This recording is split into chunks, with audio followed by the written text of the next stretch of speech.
In this current age of video games, the concept of the movie tie-in or video games that are based on films feels more like a rarity, a thing of the past, where back in the days of the early 2000s we'd see a ton of games adapt the works of popular cinema. These days it's more of a rare instance that's kind of reserved for blockbuster IPs like the Avengers, Star Wars or the Avatar. That's why when Teyon announced a video game based on the 80s icon Robocop, I was quite excited to see what they would deliver. Robocop Rogue City is a game that is full of heart, and one that feels like it was made by fans for fans of the Robocop series.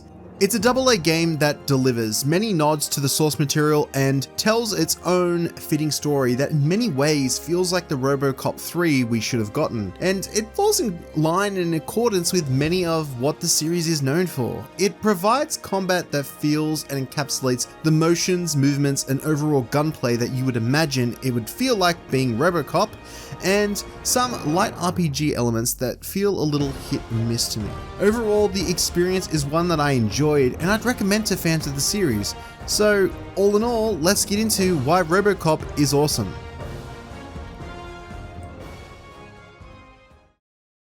The story for Robocop Rogue City takes place between the events of the second and third film, and honestly does a great job at creating a believable and noteworthy story that really does feel like it fits the tonal theming and overall essence that made the first film so special. In many ways, I can understand the sentiments of Rogue City being a Robocop 3 that we never got, as this entry does explore the running questions that are present throughout the Robocop films and does it really well here in a narrative angle. You know, those are the themes of whether Robocop is still human and more man or machine and these types of questions, and there's a lot of really cool gameplay implications that are factored into this as well that really do give those more conversation and dialogue options of who you side with and chat with more meaning as to how you answer that question of who are you controlling, whether it be Robocop or Alex Murphy. The story for Robocop is one that preserves these themes and whilst also sustaining much of the satire that is found in the films. So there's those iconic advertisements. I didn't see the I'll buy that for $1 from memory, but they have those types of ads and satire that's there. It's just fantastic. Overall, if you are someone who is a fan of these films, then Rogue City narratively will deliver a good amount of fan service and a narrative that feels like it is well read on its source material. Kicking off the gameplay, which I believe is the strongest part of this game, I'd like to talk about the combat loop for Robocop, which really does lean into the fantasy of being the towering juggernaut that is Robocop. It achieves this through making it a factor in everything from the pace you move and the thunderous robot steps as you walk around to the movement itself that feels intentionally stiff when you are shooting down enemies to an extent, almost robotic, like you're playing Robocop. It of course sells the power fantasy in combat, allowing you to pick up items such as TVs, dumpsters, and of course people, and fling them in any which direction. There is also the fact that you can withstand a lot more damage than most people would be able to in a typical FPS, hearing the sound of bullets ricochet off your metal plated armor, and I mean of course you can still die, but it feeds into the fantasy that you are an absolute unit. The combat itself does feel satisfying, incorporating the iconic targeting tool from the films, along with the gore and overall satisfaction of taking out different enemies that you face. I would say in a lot of ways, it feels intentionally made to feel robotic and stiff in this sense. It might not be the tightest experience in terms of gunplay that you have felt in an FPS, but I feel like the way that it works within the confines of it being a Robocop game is serviceable and works really well for what it's going for. It's faithful to the films, providing crunchy kills that can come off in a multitude of different ways, making it feel like what's on the surface that does look a little derivative and familiar, feel fun and engaging in its own right. The overall combat and the main levels of Robocop are a shooting gallery that provides a sufficient amount of enemy variety for the overall runtime that the game's main story facilitates, and some particular enemies that will be familiar and some will be more exciting. And if you're familiar with the films, you'll see a lot of different reoccurring things as well as a lot of new things here, which is awesome. I think that they've done a good blend of trying to tell an original story here with new enemies and also reintroducing some of the fan favorites. The amount of different weapons that you acquire as well are pretty cool and versatile. You can't keep them on you at all times, you'll be able to hold on to them for a given level, but there is a good variation here. And with some of them feeling better than others, I didn't really like the sniper rifle, but overall I think that there was a lot of other cool weapons here to really get into. Overall, nothing is as satisfying as blowing enemies apart into pieces with your pistol, the iconic Robocop pistol, or slamming an enemy into walls with your bare hands. I've got more to say on that pistol, especially when it comes to how you customize it, but overall it is such an incredible weapon to use, and it is what makes this game feel so fun. I think there is a good variety of other weapons to use, but nothing feels as satisfying as the Robocop pistol, and you can really feel like that is where Teyon have devoted a lot of their efforts. Next up, I'd like to talk about the exploration in this game because it is a really interesting point. So there is one thing I'd like to get into with Robocop Rogue City, and it is how it handles side content and its approach to open areas. Because some might call this game an open hub area, open zone, whatever kind of game, but honestly, I think the best way to describe Robocop is that it is a linear game with some open exploration within a particular level. So what do I mean by this? Well, basically think of those like old school linear games, especially shooters that would exist back in like the PS2 era. You got like a open kind of area that you can explore, and you could do some side things here and there, but eventually there was an A to B objective within that level that you needed to complete, and then the level would tick itself as done and move forward. Well, that's how I kind of look at Robocop, but it's a bit more sophisticated than that. So it provide you an open area to explore with some 1 or 2, maybe 3 objectives that there are on the map to complete. And it's like, cool, you can do those things or you can choose not to. Doing them will reward you in certain ways with XP, and it'll also sometimes have some dialogue options that'll say, you stood for the people, you did this thing, XYZ, and these little RPG light elements. But overall, they are just facilitators and little side objectives to the bigger piece of the pie, which is the main story, and you can't freely go back to these areas and ever explore them at your own will. On top of that, you can go to these reoccurring areas, but they are all locked within the confines of each mission that you are doing. And I would say that you can't replay these missions without starting a new story, for one, and two, that these quests are only available during that main mission. Which is why I would say that this game is a fairly linear game and should be treated as such. It is not an open exploration game really in any way. It does let you loose and let you freely explore certain areas, but I would like to say first and foremost that this is a linear game, and looking at it through that lens will avoid any potential disappointments when you think that it's a bit more open than it actually is. And by the way, I don't think that that is a bad thing, and I actually really do like the approach to how they handle exploration here, because it isn't like a Call of Duty like linear A to B level shooting gallery with high octane action moments. It does have that, but it does give you these options to kind of loosely explore other areas before going into that. And it's just within each particular level, you get this little bit of freedom, and I think it's quite charming. So the next question you have to me, probably now that I've said there are side quests, are how good are these side quests and are they worth doing?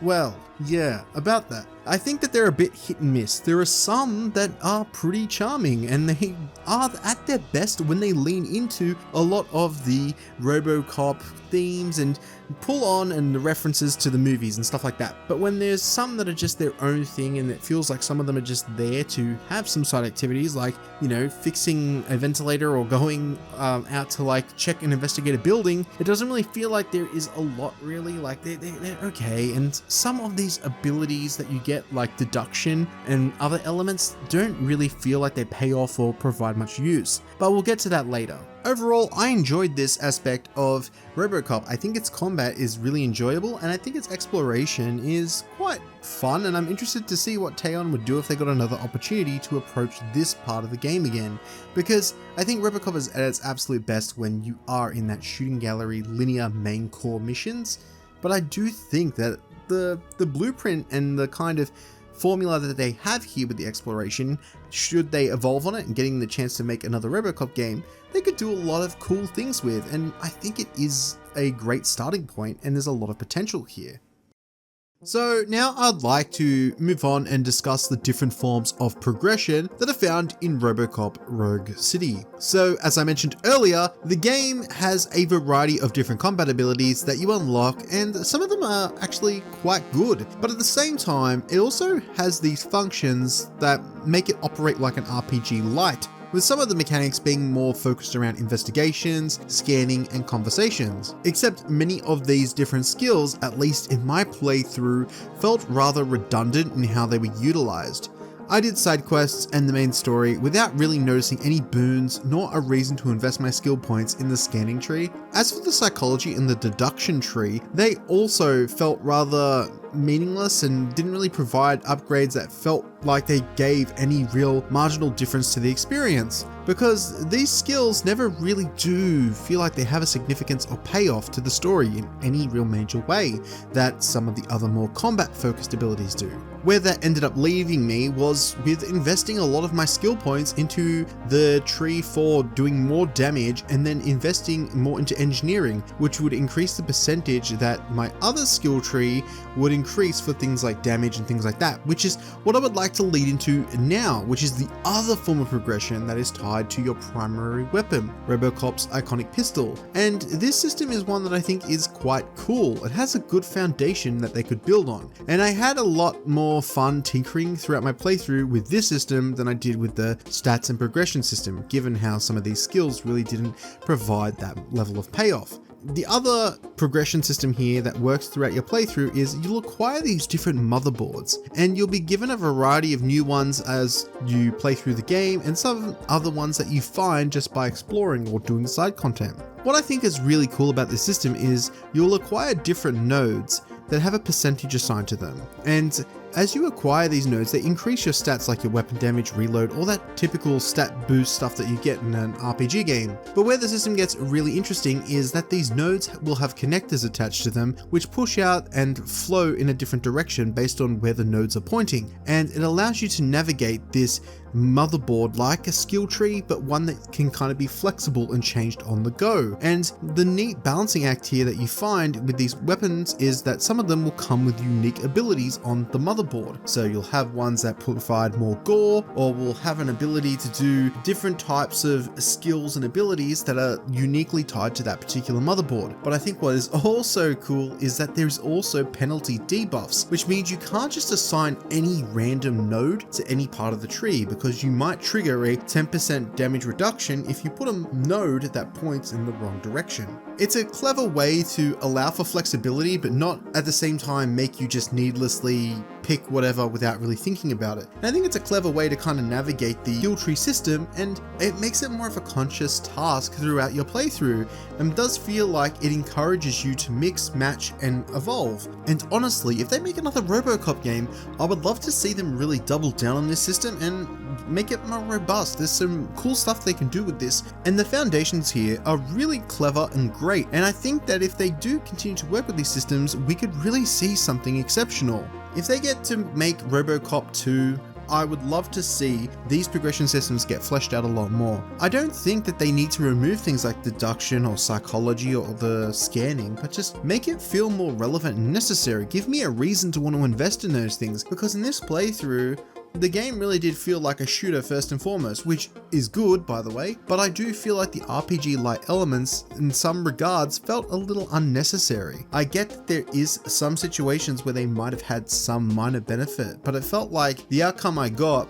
and a lot of the ways that the game played out did ultimately feel the same, just picking the major choices, which seemed pretty obvious in the story moments. And it didn't really feel like, having a speech skill check or something like this was never really a necessity to unlock a different path. As for the weapons with the motherboards, I'd love to see them just expand upon this. Give me a bit more, like in terms of abilities, and just more trees and build upon this. It's a great foundation and a great system, and something that I feel like for an FPS really does marry a lot of those concepts of flexibility and skill trees in a way that doesn't feel like it's been done to death. It's a very fresh take on it, and I really did like it. I want to bring this video to a close by saying Robocop Rogue City feels like a throwback experience to an era of games I've personally missed. It develops a single player experience that is linear, with some open freedom and optional content that accompanies the linear narrative quite well and glues the experience together in a nice way. It is fun, gruesome, and satisfying, and the combat that you engage with is gritty, bleak, and really does paint that picture of that dystopian universe that Detroit is in the world of Robocop. It is so fun to engage with, and the different forms of combat as well, whether you're picking up people or different items to throw at enemies, using your slow motion to shoot different enemies, and even the lock-on as well, the little target tool. It is so cool. There is so much here that is just bleeds and oozes Robocop. So if you are a fan of this series, then this game really is a no-brainer to play. There is a skill tree that introduces some abilities that do spice up the gameplay and the overall gunplay, but there are some that do feel a little redundant. Robocop's gun mod system with the motherboards does feel a little awkward at first, but once you get the hang of it, it is quite cool. Overall, I feel like the Robocop is an experience that I have enjoyed, and despite these few little issues that I've mentioned with filler side quests, some redundant abilities, and there is the occasional lip sync issue as well, but I see this as a really good game, and it's a real fun game. And I mean, this game was a AA game with a AA budget, and it runs insanely well, and it's so fun to just play through. And I would love to see Teyon get a sequel, because I feel like they can really evolve a lot on this game and build upon it in a crazy way here, because Robocop Rogue City is a pretty cool game, and despite its shortcomings, if you are a fan of this series, you can look past them pretty easily, because it is clear that they understand Robocop. And given the chance to make that sequel, I can see them really taking what is a pretty good game here with Robocop, polishing it and making it into an exceptional video game. If you're a Robocop fan, then this is a no-brainer, and I feel like you will find at least some enjoyment in this experience. If you are more or less looking for a new FPS to play, then I believe Robocop is a sufficient experience, but one that I doubt will live in infamy. As someone who enjoyed the films, I can confidently say I had a great time with Robocop Rogue City, and I recommend it to any fan. Thank you for watching.